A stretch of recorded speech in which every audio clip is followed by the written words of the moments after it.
you murdered. All you'll ever be.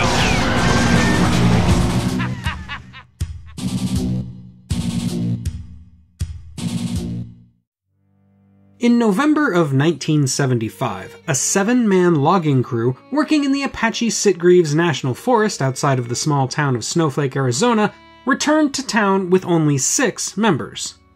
The men claimed that their fellow logger, the 22-year-old Travis Walton, was taken by a UFO. A manhunt was launched while police began turning their attention to the possibility that the story was a hoax, or, even worse, that Walton had been killed. 5 days after his disappearance, however, Walton popped back up and began telling his story, that he had been abducted by extraterrestrials. He would later write a book about the incident, called The Walton Experience, and his tale remains one of the most famous cases of alien abduction on record. Fast forward to the late 80s, when screenwriter Tracy Torme and actor Robert Strauss purchased the movie rights to The Walton Experience. Torme, who also co-wrote the alien abduction miniseries Invasion, based on the book by Bud Hopkins, then wrote a screenplay for a Travis Walton film, and a few years later, he would make a deal with Wizen Black Films and Paramount Pictures to get it on the silver screen. Though Paramount did convince Torme to drastically change certain pivotal parts of the story, the movie they would make together would become perhaps the greatest and most thrilling alien abduction film ever made.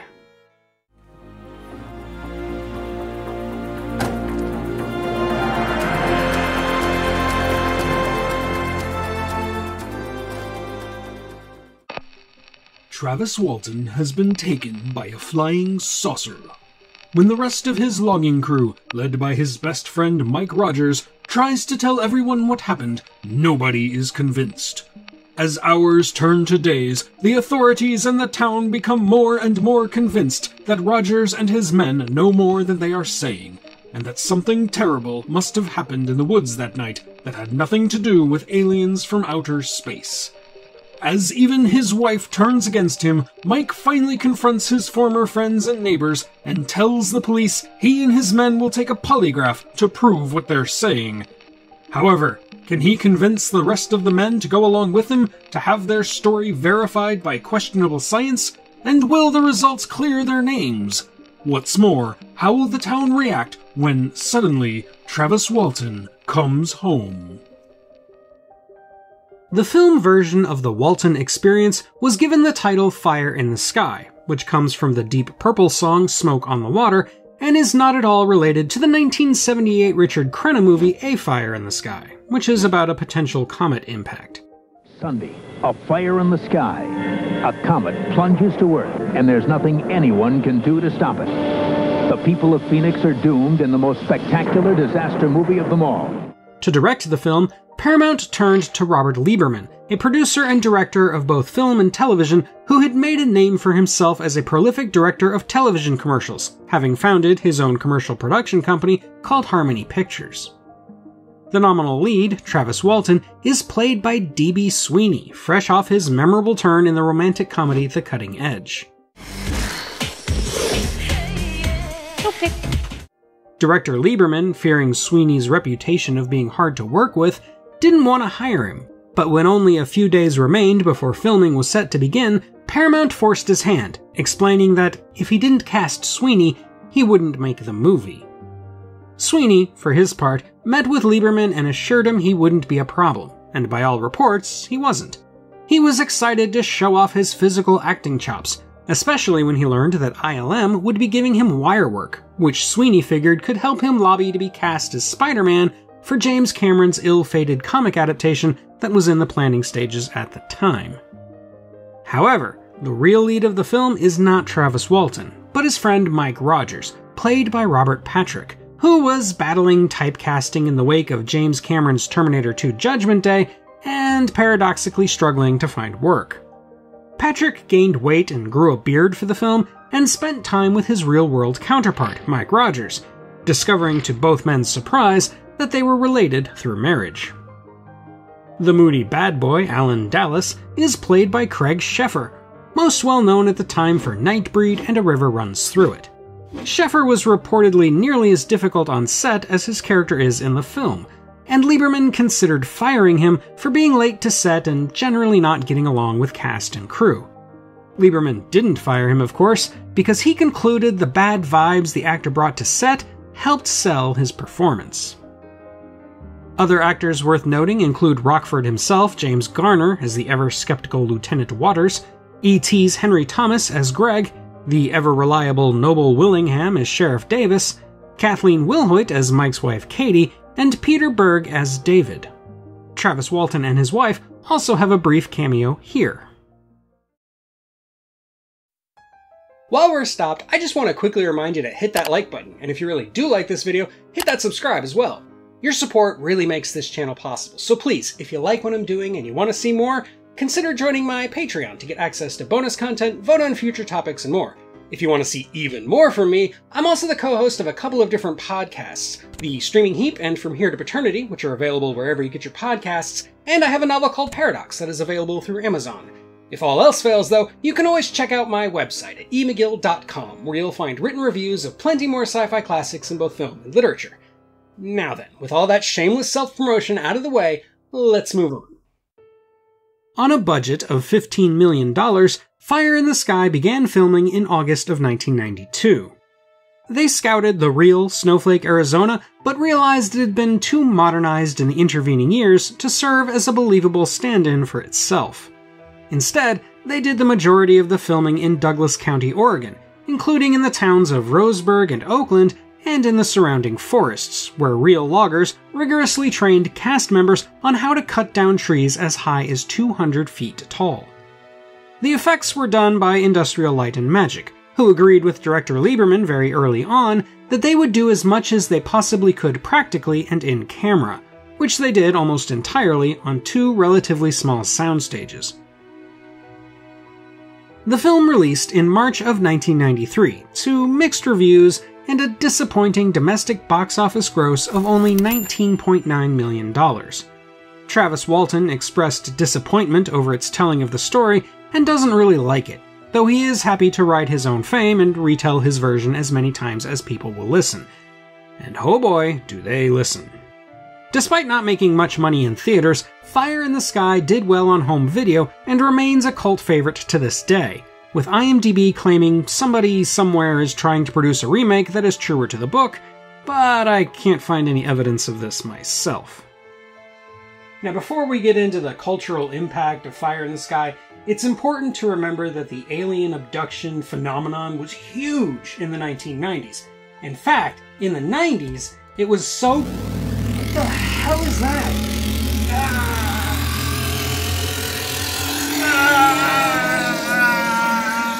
Eric? Dude, it's Mike from I Miss the 90s. What are you doing here? Frozen in terror. No, look, I get it. I mean, these guys, I don't... Oof. Listen, I think they might have abducted you because they think I'm like some sort of expert on the 90s or something, but don't tell them I'm not. So how about I take over for, I don't know, 5 minutes? 5 minutes? Cool, I'm gonna take that as a yes. All right, look, don't put jelly in his mouth, all right? He's a good dude. Just, they won't. They shouldn't. Okay?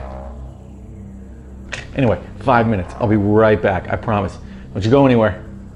Man, that scene from Fire in the Sky is absolutely terrifying. I can't think of another scene from an alien movie in the 90s that was more visceral or more closely resembles what many people believe would actually happen if they were unfortunate enough to be abducted. Now, as a kid, I wanted to see this movie so badly, and my mom would never let me see it. Rightfully so. But I wasn't gonna let a little parental intuition stop me from seeing what I wholeheartedly believed was the true story of Travis Walton. So I did what any other 10-year-old kid with attitude would do in 1993. I purchased a ticket to see Teenage Mutant Ninja Turtles 3 and waited until I was absolutely certain I could sneak into Fire in the Sky.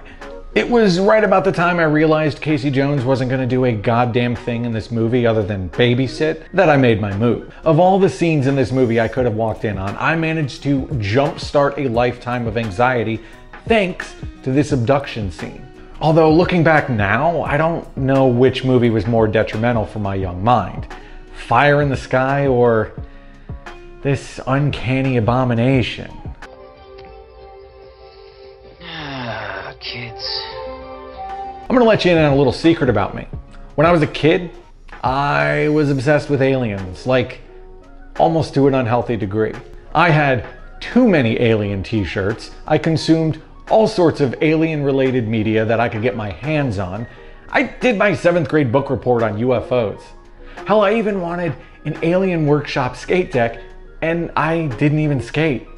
So, and you know what? The 90s really scratched that itch that I had for all things alien. Now, every decade has some absolute classic alien movies. The 60s taught us about the real-life event of Santa Claus defeating Martians. In the 70s, we learned that maybe aliens were actually terrifying, even if they were phallic in shape. In the 80s, we were introduced to the ugliest yet most charming alien, E.T. And we find out that he likes Reese's Pieces and beer. Goodbye. But the 90s? I mean, you had shows like Unsolved Mysteries dominating the TV airways, with stories of UFOs complemented by the iconic and spooky voice of Robert Stack. Tonight, a special Unsolved Mysteries report. Mysteries of alien beings. Nope. Of course, I can't mention television programs without giving props to The X-Files or the infamous broadcast hosted by Jonathan Frakes, Alien Autopsy, Fact or Fiction. Any genre you could think of for film, we saw aliens probe their way into. Might as well get it over with. Stop. We have reached the limits of what rectal probing can teach us. Action? Bam! Here's Independence Day and Stargate. Comedy? Well, how about a little Galaxy Quest or Mars Attacks? Kids movies? I highly recommend Muppets from Space or My Favorite Martian starring Christopher Lloyd. Are you looking for a thriller involving aliens? Well, here's Sphere. I mean, it's not that good, but actually, I don't even know if there's aliens in that movie. I'm not gonna watch it to find out, so... You even had a movie that wore its social commentary and critiques of right-wing militarism on its sleeve with the absolute banger Starship Troopers. Insert disclaimer here. Sorry, Eric. There were amusement park rides like the Gravitron, or the Alien Encounters ride at Disney World, which, due to a malfunctioning chair, I thought I was going to die on. Checkout lines at the grocery stores had newspapers claiming aliens support Bill Clinton. Quarter machines were filled with holographic stickers of the iconic alien faces. Everyone had this alien stuffed toy at some point in their lives. And let's not forget the arcades. They had games like Area 51 and Alien vs. Predator. We were absolutely BANANAS for all things alien. I hope I spelled that right. Fire in the Sky was something unique. It was a story about a man's abduction. Sure, it may have been exaggerated to make a better movie, but it showed us the potential horrors that await us if we ever came face to face with visitors from another planet. But surprisingly, for a movie about aliens, there is very little here to work with. D.B. Sweeney, who also stars in one of my favorite 90s movies that was always on TV, The Cutting Edge, he is the heart of this movie.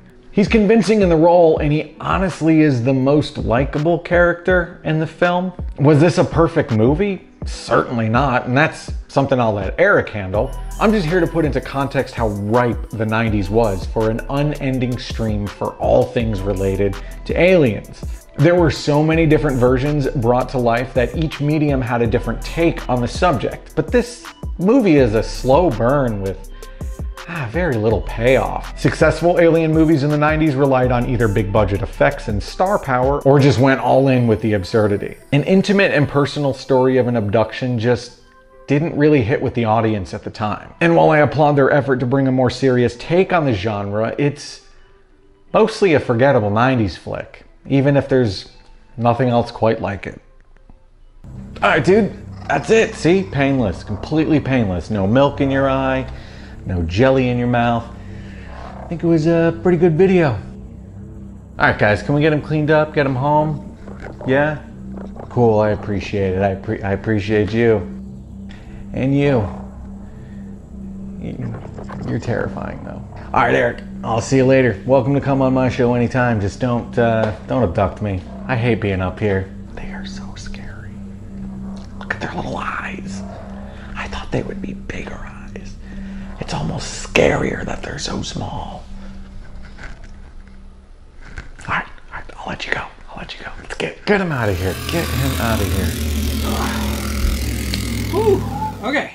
Well, now that that's over with, thank you, Mike, for handling that section. And hey, everybody, go check out his channel. I Miss the 90s. It's fantastic. I love it.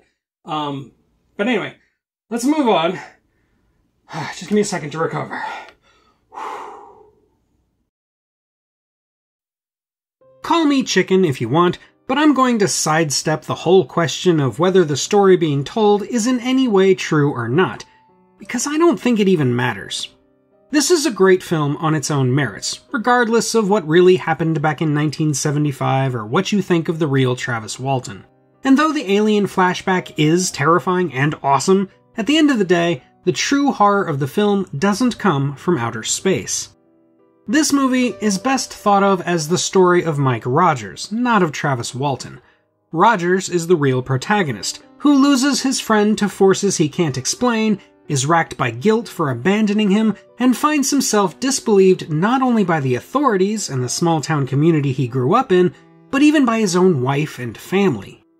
What's so frightening is how quickly and how thoroughly everyone turns against him, how quickly his trauma over losing his best friend is overshadowed by the new trauma of losing everybody who means anything to him.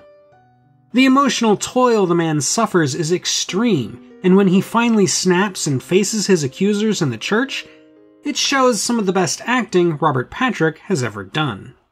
And if any of you got anything to say about me or my crew, you say it now, and you say it to my face.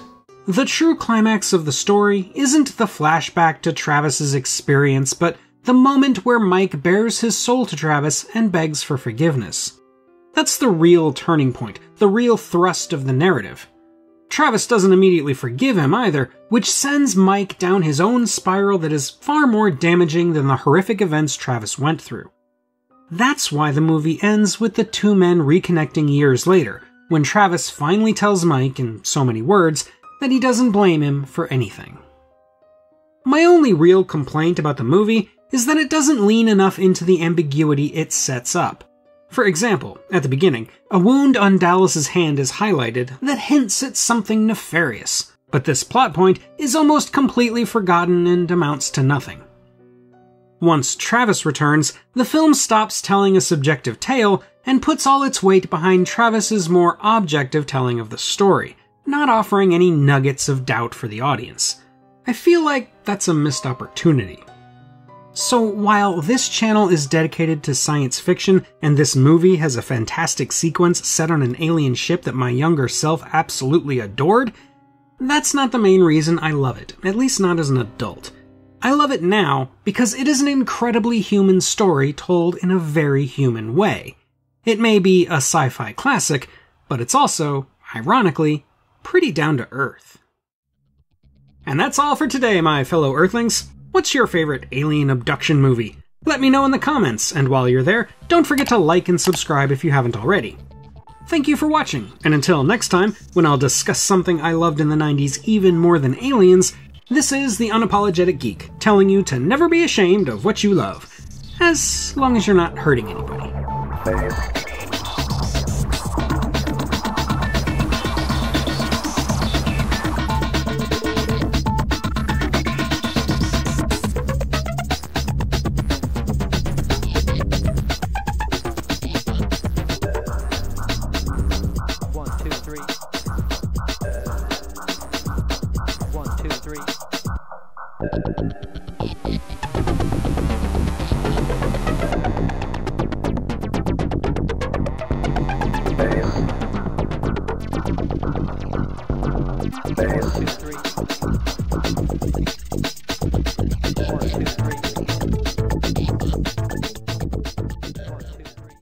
My Mary, she's in school with your kids. Jack? Larry? Mrs. Pratt?